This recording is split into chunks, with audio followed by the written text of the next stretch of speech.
assim. Uma bruxinha que andava por aqui. Ela era muito boa, boa de coração. Só não era boa em fazer poção. Olá, bem-vindos ao Canto do Conto. E o nosso conto de hoje é Bruxas Não Existem.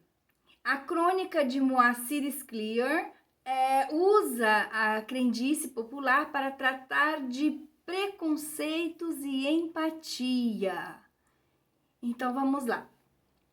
Quando eu era garoto, acreditava em bruxas, mulheres malvadas que passavam o tempo todo maquinando coisas perversas. Os meus amigos também acreditavam nisso. A prova para nós era uma mulher muito velha, uma solteirona que morava numa casinha caindo aos pedaços no fim da nossa rua. Seu nome era Ana Custódio, mas nós só a chamávamos de bruxa. Era muito feia, ela gorda, enorme, os cabelos pareciam palha, o nariz era comprido, ela tinha uma enorme verruga no queixo,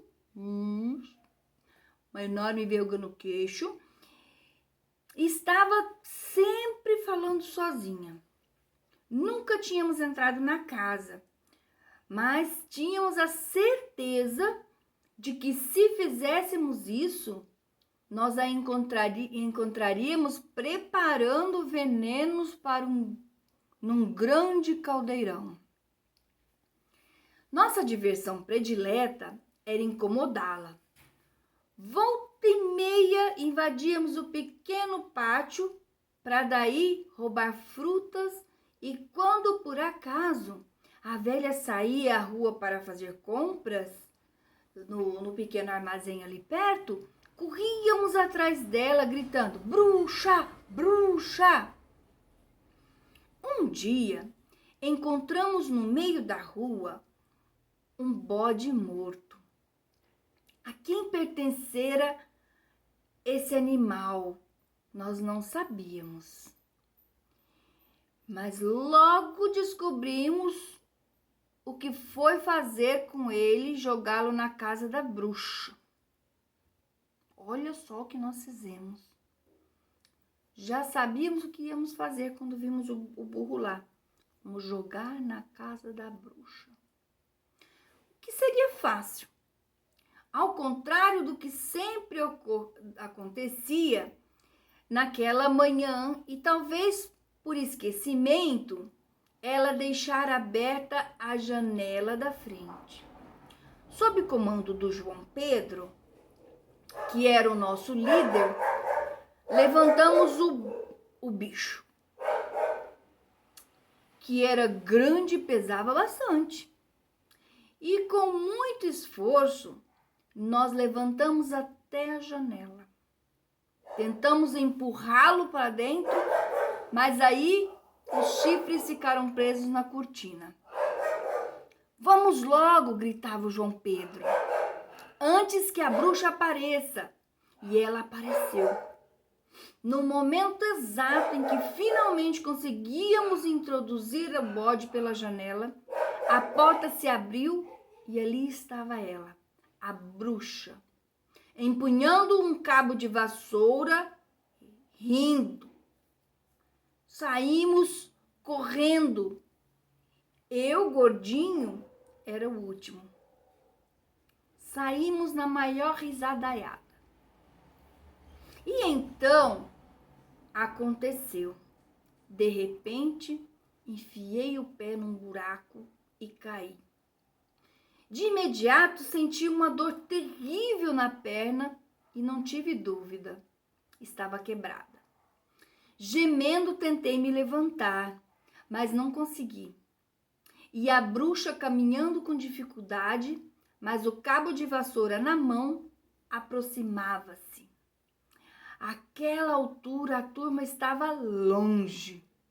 Ninguém poderia me ajudar. e a mulher, sem dúvida, descarregaria em mim sua fúria. Em um momento, ela estava junto a mim, transformada de raiva. Mas aí viu minha perna e instantaneamente mudou. Agachou-se junto a mim e começou a examiná-la com uma habilidade surpreendente. Dividiu o cabo de vassoura em 3 pedaços e com eles, com seu cinto de pano, improvisou uma tala, imobilizando a minha perna. A dor diminuiu muito e, amparado nela, fui até minha casa. Chame uma ambulância, disse a mulher à minha mãe. Sorriu. Tudo ficou bem. Levaram-me para o hospital. O médico engessou minha perna e em poucas semanas eu estava recuperado. Desde então, deixei de acreditar em bruxas e tornei-me grande amigo de uma senhora que morava em minha rua. Uma senhora muito boa, que se chamava Ana Custódio. E aí, gostaram? E o que nós podemos tirar de exemplo, né? O que nós podemos ver através dessa crônica?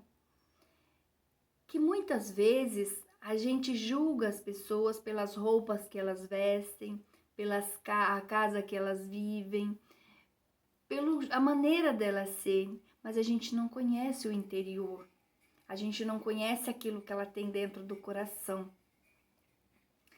E muitas vezes, principalmente a gente quando é criança, gosta de fazer travessuras, fazemos algumas maldades, algumas travessuras, talvez porque ainda somos crianças e não entendemos as consequências das coisas, mas precisamos observar, não é mesmo?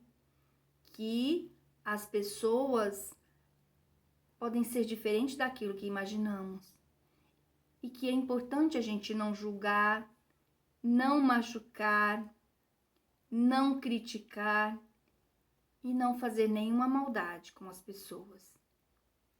Fica a dica. Bye, bye.